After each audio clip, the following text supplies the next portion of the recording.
حضرت سلیمان علیہ السلام نے اپنے لشکر پر نظر ڈالی، ایک پرندہ غائب نظر آیا۔ قرآن کہتا ہے وَتَفَقَّدَ الطَّيْرَ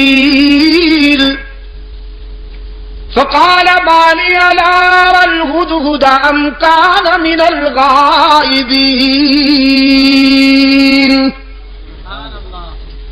حضرت سلیمان علیہ السلام نے ایک پرندے کو غائب پایا، فرمانے لگے کیا بات ہے، مجھے ہدہد نظر نہیں آ رہا، ذرا دیکھو لشکر کے کسی کونے میں چھپا بیٹھا ہے یا پھر میری اجازت کے بغیر کہیں چلا گیا ہے، تلاش کرو۔ یہ ہدہد جانتے ہیں آپ؟ جی کیا فرمایا؟ اچھا ملا چرگا، تمہارے صدقے جاؤں، یہ کب سے ملا بن گیا بھائی؟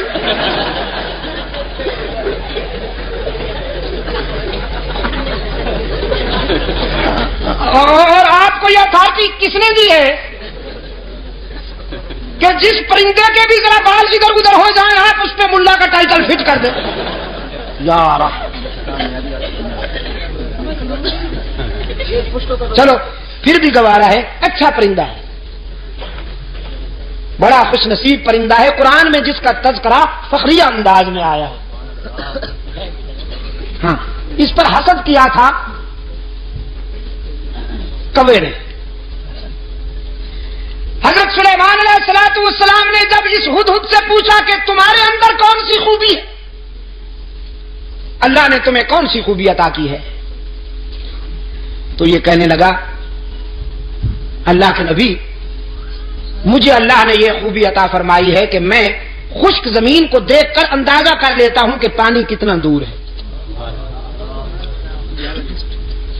نظر میں رسائی دے دی ہے اللہ نے، خشک زمین کو دیکھ کر میں یہ اندازہ کر لیتا ہوں کہ کتنی گہرائی پہ پانی مل سکتا۔ حضرت سلیمان علیہ السلام نے فرمایا بھی تم تو بڑے کام کے ہو، ہمیں ویرانوں میں اور صحراؤں میں سفر کرنا ہوتا ہے، تو ہم کیوں نہ تمہاری اس استعداد سے کام لیں، اس صلاحیت سے کام لیں، بس تم ہمارے ساتھ رہا کرو، ہمارے ہم سفر رہا کرو، تاکہ ہم تیری اس خداداد صلاحیت سے کام لے سکیں۔ اللہ کے نبی نے ہدہد کو اپنا مقرب بنا لیا، اپنا ہم سفر بنا لیا، کوے میاں سے برداشت نہ ہوا۔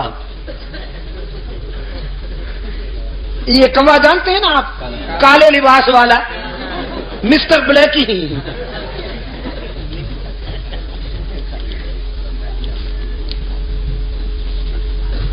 اس جنس سے ایسے فیصلے برداشت نہیں ہوا کرتے۔ اللہ کے رسول صلی اللہ علیہ وسلم نے صدیق اکبر کو اپنے پہلو میں سلا لیا، کبو کو برداشت ہوا نہیں ہوا، بڑی سخت تکلیف ہے بیچاروں کو۔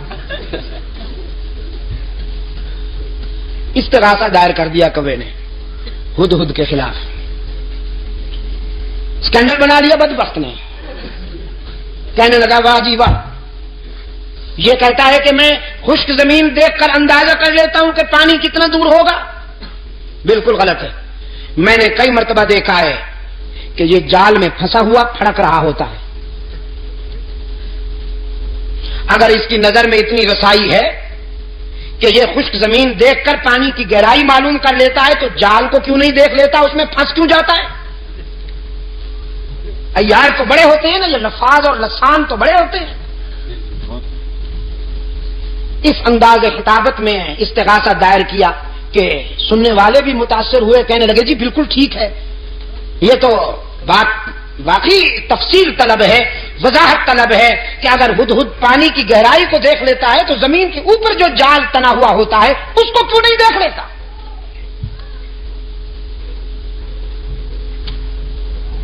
حضرت سلیمان علیہ السلام کی عدالت میں طلبی ہو گئی ہدہد کی، کوا بھی برادری سمیت آ پہنچا۔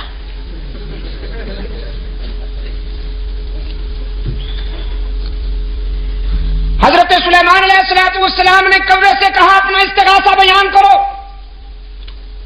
اس نے وہ کہانی پھر دوہرا دی کہ جناب یہ کہتا ہے میں زمین کو دیکھتا ہوں تو اندازہ کر لیتا ہوں پانی کتنا دور ہے، جبکہ یہ زمین کے اوپر والے جال کو نہیں دیکھ سکتا، اس میں پھنس جاتا ہے، تو اس کا یہ دعویٰ غلط ہے. خلافت اس کو نہیں، ہمیں ملنی چاہیے.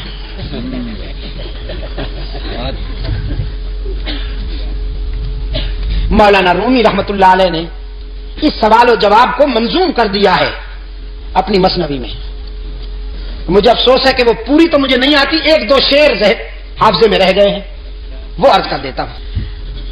ہدہد نے جب کوے کا استغاثہ سنا تو مسکرا دیا. فرمایا زاغقو از حکم مولا منکرست، زاغقو کیوں زاغقو از حکم مولا منکرست، 100,000 عقل دارد کافرست. یہ کوا جو لفاظی کرتے ہوئے میرے خلاف استغاثہ لایا ہے، اصل میں یہ میری صلاحیت کا منکر نہیں، اللہ کی تقدیر کا باغی ہے. وہ جو جال تنا ہوا ہوتا ہے جس میں میں پھنس جاتا ہوں، وہ میری نظر کی کمزوری نہیں ہوتی، تقدیر کی بالادستی ہوتی ہے. من ببینم دام را اندر ہوا، من ببینم دام را، میں ہوا کی اڑانوں میں جال کو دیکھ سکتا ہوں، لیکن تقدیر کی بالادستی میرے شعور پہ پردے ڈال دیتی ہے. دیکھتا تو ہوں لیکن سمجھ نہیں پاتا، بالآخر جال میں پھنس جاتا ہوں. وہ میری نظر کی کمزوری نہیں ہوتی، اللہ کی تقدیر کا فیصلہ ہوتا ہے. سلیمان علیہ السلام نے فرمایا اخرج انک رجیم، دیکھو نکل جا، بکواس کی ہے تو نے، اللہ نے جب یہ استعداد عطا کی ہے تو تجھ سے برداشت کیوں نہیں ہوتی.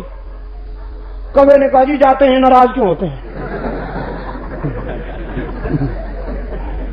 جاتے ہیں ناراض کیوں ہوتے ہیں؟ وہ نکل جاؤ نا. جاتے ہیں جی، احتجاج کرنے کی تو اجازت ہے، پروٹیسٹ تو کریں، ہم ذرا تحریک تو چلائیں آپ کے اس فیصلے کے خلاف.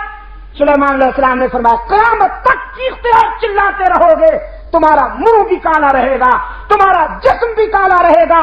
حسد کے مارے ہمیشہ حسد کے اندھیروں میں ڈوبے رہتے ہیں. اللہ جنہیں اپنے فضل و کرم سے نوازے وہ پیغمبر کے پہلو میں سوتے رہتے ہیں.